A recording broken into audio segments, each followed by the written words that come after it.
आपका स्वागत है हमारे इस चैनल पर और आज हम एक्सप्लेन करने जा रहे हैं the lazy Prince becomes a genius season 3 chapter 15। हमारे चैप्टर की शुरुआत में हमें एक बोतल को दिखाया जाता है जो कि कोई नीचे मारता है और फूट जाती है।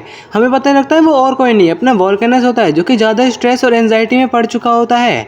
वो बोल रहा होता है अब कुछ नहीं हुआ, अब सब खत्म हो चुका है, अब मेरे से कुछ नहीं हो सकता। लेकिन तभी हमें अपने एरन को दिखाया जाता है जो कि अपने वोल्केनस के पास जा रहा होता है और बोलता है मास्टर वोल्केनस, आपके जो दोस्त हैं, आपके जो फ्रेंड्स हैं वो काफ़ी ज़्यादा चिंतित हैं आपके बारे में और वो मेरे से मदद मांग रहे हैं। लेकिन जब अपना एरन वोल्केनस के पास जा रहा होता है तो वोल्केनस सच में काफ़ी ज़्यादा घबरा जाता है और बोलता है मुझसे दूर हो जाओ, मेरे पास मत आना। और अपने एरन मन में सोचता है मैंने जितना सोचा था उससे कुछ ज़्यादा ही ख़राब सिचुएशन हो चुकी है, मुझे जल्द से जल्द कुछ ना कुछ करना पड़ेगा। और जो अपना वोल्केनस होता है वो काफ़ी ज़्यादा घबराते हुए नीचे बैठ चुका होता है और बोलता है बस मुझे अकेला छोड़ दो। पर अपने एरन उसके पास आ रहा होता है। फिर हमें उसका एक गोल्डन कलर का हाथ दिखाया जाता है, गोल्डन तो नहीं, उसके आसपास ऑरा होता है गोल्डन कलर का। और साथ ही अपने एरन मन में सोच रहा होता है जब मैं जर्नी पर गया था तो मुझे वहाँ से एक चीज़ को सच्ची में एहसास हो चुका है कि जो मेरा ऑरा है वो दूसरों को इन्फ्लुएंस करता है। ये ऑरा दूसरों को डांटता नहीं है, उनसे लड़ने के लिए उनको डराता नहीं है, ये दूसरों को कंफर्ट महसूस कराता है, उनको अपलिफ्ट करता है। साथ ही जो उनके हार्ट है उसको परिवर्तन लाने में मदद करता है। जिसके साथ ही जो अपना एरन होता है वो उसी गोल्डन ऑरा को अपने वोल्केनस के ऊपर टच कर देता है तो अपना वोल्केनस को कुछ अजीब महसूस होता है।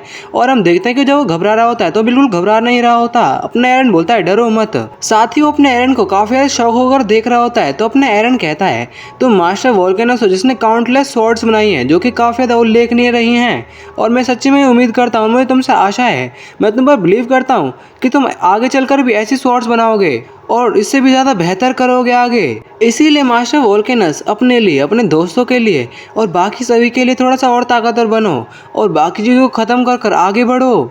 और जो अपना वोल्केनस होता है वो मन में सोच रहा होता है अचानक ये कैसी फीलिंग है, मुझे महसूस हो रहा है कि जो मेरा माइंड है वो फुली रिकवर हो चुका है और बिल्कुल क्लियर हो चुका है, उसमें कोई भी दिक्कत नहीं रही। जो ये विल है ये पिछले 2 साल से काफ़ी ज़्यादा ही खतरनाक हो चुकी है, इससे मुझे और भी ज़्यादा करेज मिल रहा है आगे बढ़ने का।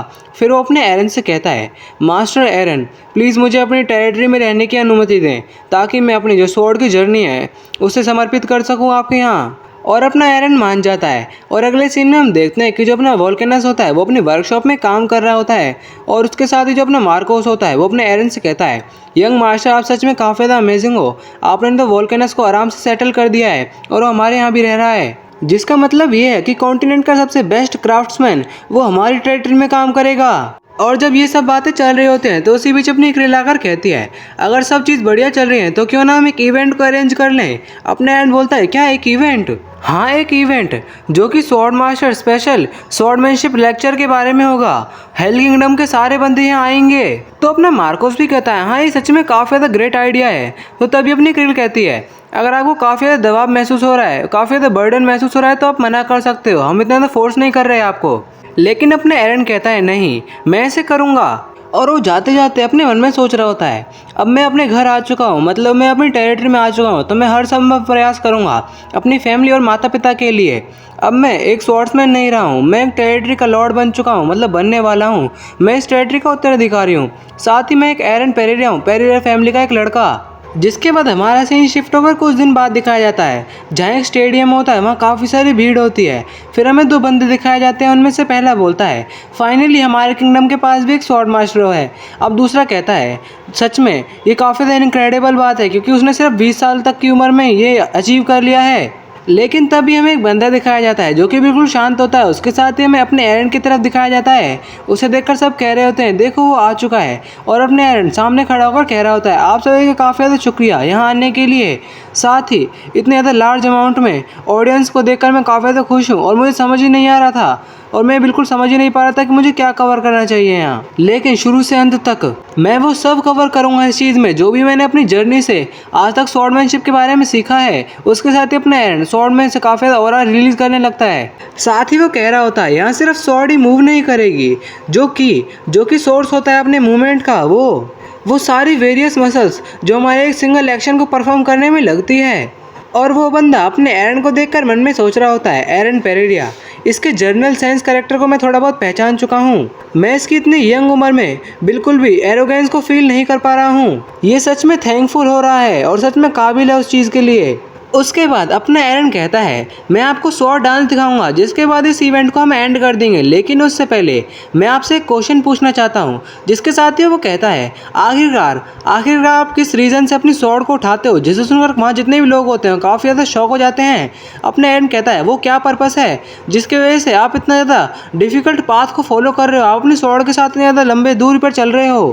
पहले तो मैं भी इस क्वेश्चन का आंसर नहीं जानता था और वो अपनी स्वॉर्ड को स्विंग करते हुए आगे कह रहा होता है, लेकिन आप इसका आंसर जानना बंद मत करना और ज़्यादा मेहनत करना उसका आंसर को जानने की कोशिश करना कि आपने किस रीज़न से स्वॉर्डमैनशिप सीखनी शुरू करी है और किस रीज़न से आप एक स्वॉर्डमैन की तरह जीना चालू कर रहे हो। आपकी विल, आप किस रीज़न से इतना आगे बढ़ चुके हो, तुम्हारी खुद की स्वॉर्ड और उसका पर्पस क्या है। इस जर्नी को करने से मैं काफ़ी ज़्यादा ताकतवर हो चुका हूँ पहले से, और वो काफ़ी ज़्यादा फास्ट अपनी स्वॉर्ड को स्विंग कर रहा होता है और वो बोल रहा होता है इसके बाद मैं काफ़ी ज़्यादा लचीला हो चुका हूँ, और वो काफ़ी ज़्यादा फास्ट अपनी स्वॉर्ड को स्विंग कर रहा होता है। अगर आप आगे बढ़ना नहीं छोड़ोगे, साथ ही काफ़ी ज़्यादा मेहनत करोगे और उसके बाद अपनी स्वॉर्ड भी स्विंग कर रहा होता है और कहता है श्योरली मैं गारंटी से कह सकता हूँ कि आपको आपकी खुद की स्वॉर्ड, खुद का रास्ता और उस चीज़ का पर्पस पता लग जाएगा। और हम देखते हैं कि जो स्टेडियम होता है उसमें काफ़ी सारा अपने एरन का और आ चुका होता है। उसके साथ ही अपने एरन अपनी स्वॉर्ड को उस ज़मीन में गाड़ देता है और खड़ा होकर बोल रहा होता है कि जो स्पेशल लेक्चर था अभी ख़त्म हो चुका है, आप सभी का काफ़ी ज़्यादा शुक्रिया। और इसको कहने के साथ ही जो वहाँ जितने भी ऑडियंस होते हैं वो ताली बजाने लगते हैं और काफ़ी ज़्यादा खुश होते हैं। और वो जो बंदा होता है वो मन में सोच रहा होता है पहले हेल किंगडम बिल्कुल छोटी सी एक कंट्री थी जिसमें कोई भी स्वॉर्ड मास्टर नहीं था, लेकिन अब इसमें एक स्वॉर्ड मास्टर आ चुका है और उसे मैंने अपनी आंखों से देखा है। ये हेल किंगडम की एक न्यू होप है। और वहाँ जो ऑडियंस होती है उनमें से कहता है क्या ये वही सेम पर्सन है जिसे कुछ समय पहले सभी नोबल्स डेड बीट नोबल कहकर पुकारते थे।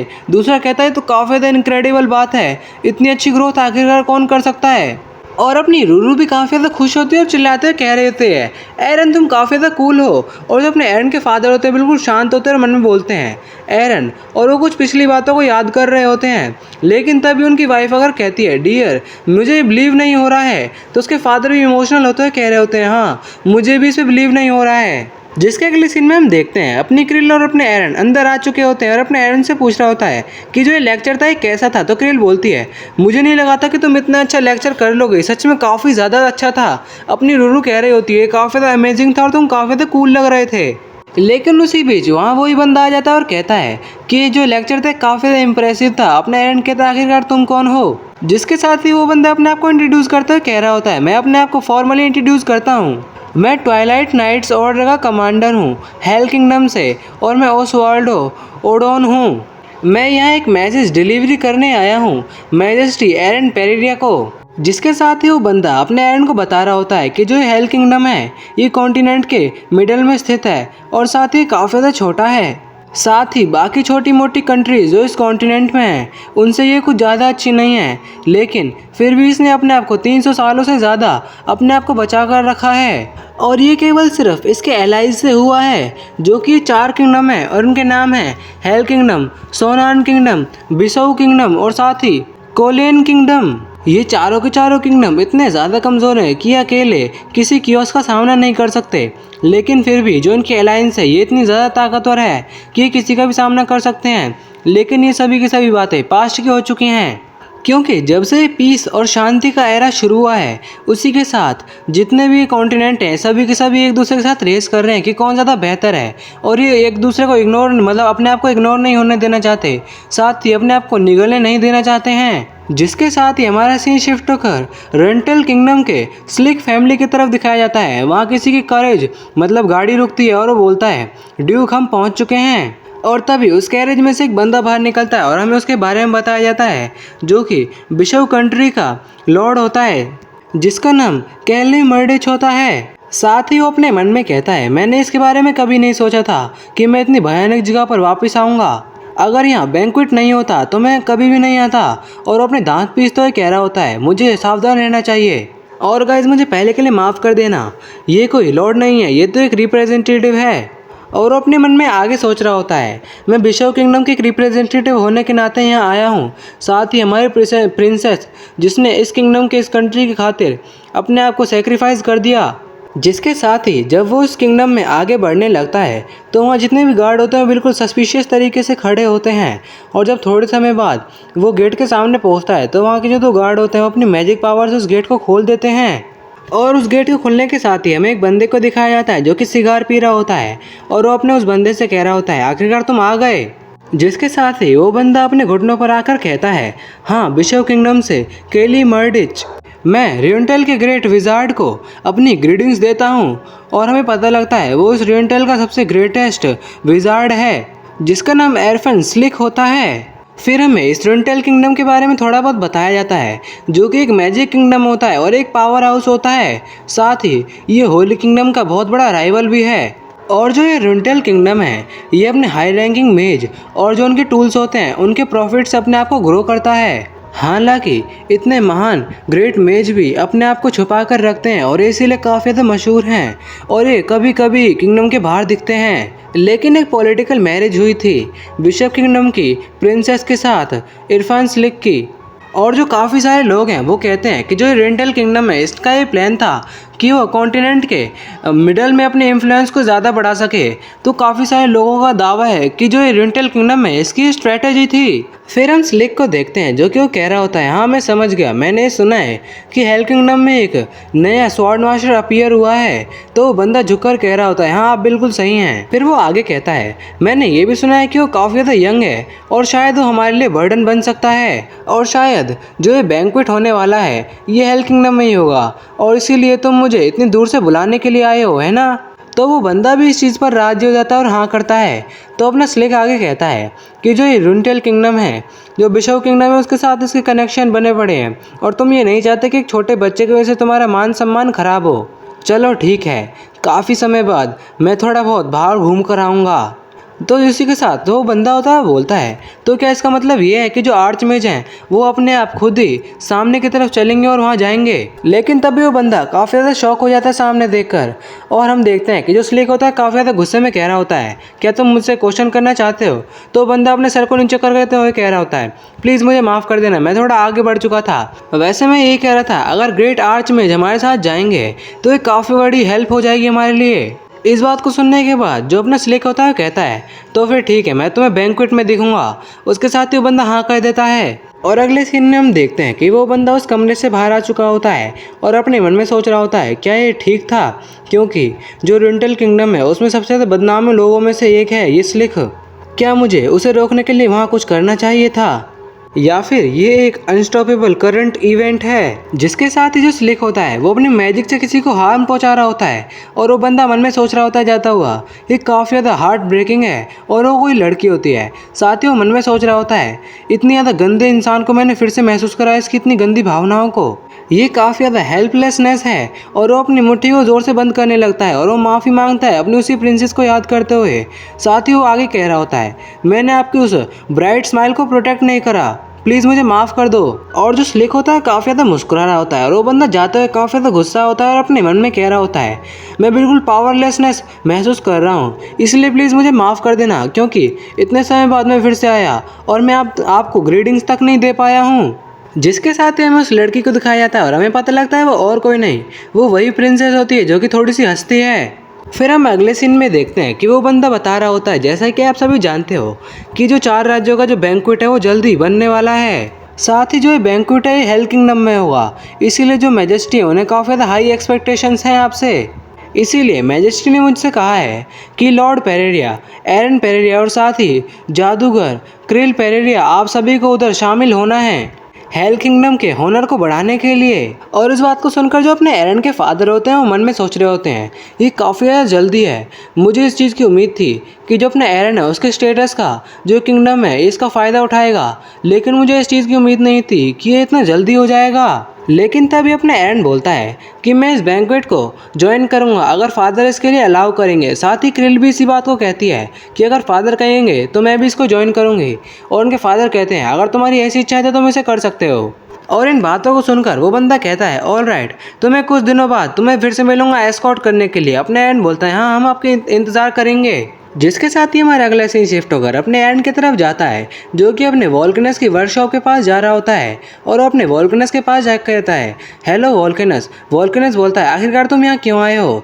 तो अपने एरन बोलता है कि मुझे एक स्वॉर्ड चाहिए, किसी ऐसे के लिए जो मेरे प्रति काफ़ी ज़्यादा काइंड हो। तो क्या फिर तुम्हारे पास कोई अच्छी स्वॉर्ड मिल सकती है? तो अपना वोल्केनस काफ़ी ज़्यादा भड़क जाता है और कहता है, ओए तुम, जब मैं तुम्हारे लिए कितनी अच्छी नंबरिंग स्वॉर्ड बनाई थी तब तो तुम मुझे भूल गए थे, और जब तुम्हें किसी और के लिए स्वॉर्ड चाहिए तो तुम बिल्कुल फट से मेरे पास आ चुके हो। अपने एरन से माफ़ी मांगने लगता है फिर। और अगले सीन में हम देखते हैं कि अपना वोल्केनस अपने वर्कशॉप में अपने एरन को ले जाता है। वहाँ काफ़ी ज़्यादा खतरनाक स्वॉर्ड्स रखी होती हैं और अपना वोल्केनस कहता है कि तुम्हें जौन सी भी स्वॉर्ड चाहिए तो तुम उसे उठा सकते हो।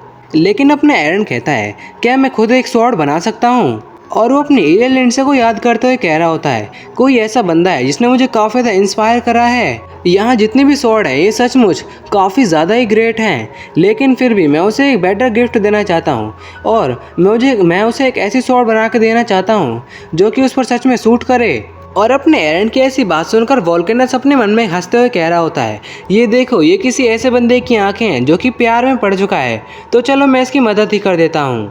जिसके साथ ही अपना वोल्केनस कह रहा होता है, अच्छा मैं समझ चुका हूँ, लेकिन उस बंदे को तुम्हें यहाँ लेकर आना पड़ेगा। और इस बात को सुनकर अपना एरन काफ़ी ज़्यादा शौक हो जाता है। तो अपना वोल्केनस आगे कहता है, ये बात तो तुम्हें पता है, अगर तुम्हें कस्टमाइज स्वॉर्ड बनवानी है तो तुम्हें उस बंदे को दिखाना पड़ेगा कि वो कैसे स्वॉर्ड को चलाता है और सिर्फ क्या स्वॉर्ड सूट करेगी। तो तुम उस बंदे को यहाँ क्यों नहीं लाते हो? तो अपना एरन काफ़ी शर्माते हुए और हिचकते हुए बोल रहा होता है, वैसे वो बंदा काफ़ी दूर रहता है तो मैं उसे यहाँ नहीं ला सकता और ये काफ़ी ज़्यादा मुश्किल होगा उसे यहाँ लाना। तो अपना वोल्केनस कहता है, तो अपने यूनिक टैलेंट का इस्तेमाल करते हुए एक लेटर लिखो उस बंदे को।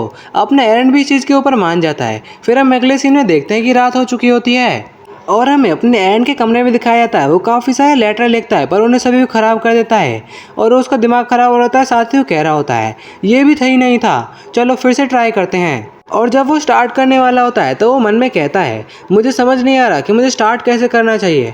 उस दिन के बाद से, जब से मैं एलियन लिंडसे के साथ में कुछ फीलिंग्स हो समझने लगा हूँ, तो मैं उस दिन के बाद से कुछ अच्छा कर ही नहीं पा रहा हूँ उसके साथ। मैं काफ़ी ज़्यादा नासमझ बन जाता हूँ उस समय के लिए।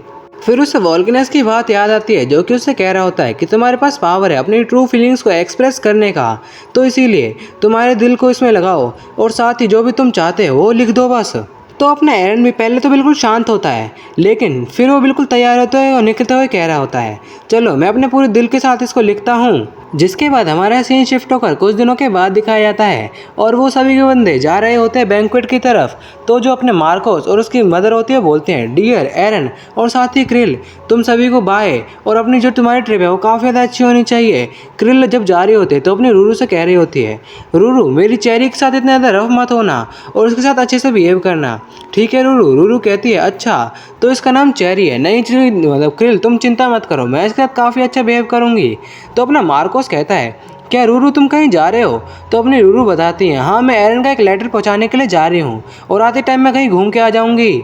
जिसके साथ ही वो उस चेरी को उड़ाने लगती है, मतलब ग्रिफन को उड़ाने लगती है और कहती है, अब मैं चलती हूँ एरन, बाद में मिलते हैं। और जब उसका ग्रिफन उड़ रहा होता है तो अपनी जो रूरू है वो काफ़ी ज़्यादा चिल्लाते हुए कह रही होती है, चेरी बहुत ज़्यादा फास्ट फ्लाई करो और बहुत ज़्यादा ऊंचा। और वो दोनों काफ़ी ज़्यादा खुश होते हैं। फिर हम अगले सीन में देखते हैं कि जो अपनी रूरू होती है वो अपनी लिस्ट को खोलती है और बोलती है, सबसे पहले चलो मैं देखती हूँ कि मुझे क्या करना चाहिए।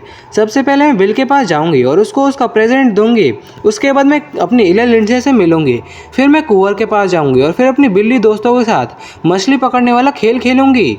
और उसके बाद फिर वो बिल्कुल शांत हो जाती है और अपनी पेंसिल को नीचे रख देती है। पर तभी हमें काफ़ी ज़्यादा पर्पल कलर का ऑरा दिखाया जाता है, मतलब धुआं दिखाया जाता है। फिर हम देखते हैं कि अपनी रूरू अपनी ह्यूमन फॉर्म में आ चुकी होती है, वो काफ़ी ज़्यादा क्यूट लग रही होती है। फिर वो अपने माइंड में सोचते हुए कह रही होती है अपने पंखों को पकड़ते हुए, मुझे लगा था कि मैं एक रेगुलर कैट हूँ और मैं एक नॉर्मल सी बिल्ली रही हूँ, लेकिन कुछ ऐसी यादें हैं जो कि मैं भूल चुकी हूँ और मुझे उन्हें याद करना होगा। जिसके साथ वो काफ़ी ज़्यादा जोश में कहती है, तो फिर ठीक है, मैं इस मौके का इस्तेमाल करते हुए अपनी उन भूली हुई यादों को मतलब याद करूँगी वापस एक जगह को ढूंढ कर। पर तभी वो काफ़ी ज़्यादा उदास हो जाती है और बोलती है, मैं शायद एरन से थोड़ा बहुत दूर हो जाऊं और मैं ये नहीं चाहता। अगले सीन में देखते हैं कि अपनी जो रूरू है वो वहाँ पहुँच जाती है और बोलती है, इलिया काफ़ी समय बाद मिले हैं। इलिया लिंडसे अपनी रूरू को देखकर काफ़ी शौक होती है। जिसके साथ ही अपनी रूरू कह रही होती है, मैं एरन का एक लेटर तुम्हें डिलीवरी करने आई हूँ। और अपनी जो इलिया लिंडसे वो कहती है, क्या एक लेटर, वो भी एरन ने दिया है? और अपने जोश आइलैंड से कह रहे होते हैं काफ़ी ज़्यादा गुस्सा होके, आखिरकार वो बच्चा अब क्या प्लानिंग कर रहा है। लेकिन अपनी रूरू कहती है रुको रुको, मेरे पास फैमिली हेड के लिए भी कोई तोहफा है और गिफ्ट है। उसी के साथ वो बोलती है टडा, ये देखो एक स्वॉर्ड। वो उसी के साथ अपने जोश आइलैंड से कोई स्वॉर्ड दिखाती है। अपने जोश आइलैंड से कहते हैं क्या एक मामूली सी तलवार को दिखाकर तुम मेरा फेवर और मेरी फेवरेट चीज़ों को जीतना चाहते हो। लेकिन तभी वो काफ़ी ज़्यादा शौक हो जाते हैं और बोलते हैं ये सच में काफ़ी ज़्यादा इनक्रेडिबल स्वॉर्ड है। तो अपनी रूरू ने बताती है बेशक ये क्यों नहीं होगी, क्योंकि इसे वॉल्केनस ने जो बनाया है। तो अपने जोश आइलैंड से और भी ज़्यादा शौक हो जाते हैं और बोलते हैं क्या सच में वॉल्केनस जिसने नंबरिंग स्वॉर्ड्स बनाई हैं। लेकिन जो अपने इलैंड से होती है उसे किसी चीज़ से मतलब नहीं होता। वो काफ़ी ज़्यादा शर्मा रही होती है उस लेटर को देखते हुए। पर तभी वो बिल्कुल सीरियस होके और शर्माते हुए वहाँ से जा रही होती है। अपने जोश आइलैंड से बोलते हैं एलिया। उसके साथ ही अगले सीन में हम देखते हैं कि अपनी इलैंड से अपना बोरिया बिस्तर बांधती है और बाहर आने लगती है और अपने जोश आइलैंड से कहते हैं इलैंड से तुम्हारे कपड़े, आखिरकार तुम कहाँ जा रहे हो। तो अपनी इलैंड से कहती है डैड मैं थोड़े समय के लिए बाहर जा रही हूँ। जिसके साथ ही वो अपनी रूरू को पकड़ लेती है और बोलती है रूरू जल्दी करो, हमें एडन किंगडम की तरफ जाना है और अगर हम ग्रिफन की सवारी करें तो हम काफ़ी ज़्यादा जल्दी पहुंच जाएंगे, है ना। अपनी रूरू बोलती है पर मुझे कहीं जाना है। हाँ मैं ये मानती हूँ कि वो ज़रूरी काम नहीं है फिर भी, पर ठीक है। पर अपनी इलैंड से तुरंत ही ग्रिफन में बैठती है, अपनी रूरू को लेकर वो जाने लगती है। और अपनी इलैंड से ने तो एक तीर से दोनों के दिल को तोड़ दिया है। अपनी रूरू और जोश आइलैंड से तो चिल्लाते चिल्लाते रहते हैं पर अपनी इलैंड से एक बार मुड़ के नहीं देखती और वो सामने देखते हुए और थोड़ा बहुत शर्माते हुए सोच रही होती है अब एरन मैं तुम्हारे पास जल्द से जल्द आ रही हूँ और अभी के लिए बस मेरे बिल्कुल इंतज़ार नहीं हो रहा है, मैं तुमसे मिलना चाहती हूँ। और हाँ गाइज आज की वीडियो इधर ही ख़त्म होती है। हाँ मैं ये मानता हूँ कि मैंने एक दिन और लेट कर दिया है पर मैं उसमें कुछ नहीं कर सकता क्योंकि मुझे काफ़ी ज़्यादा काम है और मैं आज पैकिंग कर रहा था। और साथ ही एक हफ्ते के मतलब 1 तारीख से लेकर 7 तारीख तक कोई वीडियो नहीं आएगी क्योंकि मैं कहीं बाहर जा रहा हूँ। और साथ ही यार हमने आजकल वीडियो मतलब लाइव भी आना चालू कर दिया है और काफ़ी ज़्यादा कम बंदे थे इस बार लाइव में। मैं एरोगेंट तो नहीं बनना चाहता लेकिन फिर भी हमें एक साथ लाइव में बात तो कर लेनी चाहिए। और हाँ आप ये मत सोचना कि वो लाइव काफ़ी ज़्यादा बोरिंग होगी क्योंकि मैं लाइव में गेम भी खेलूँगा तो एक तरह से उसे गेमिंग की लाइव भी कह सकते हैं। तो चलो एक साथ बातें करते हैं और मौज करते हैं। इसी के साथ बाय।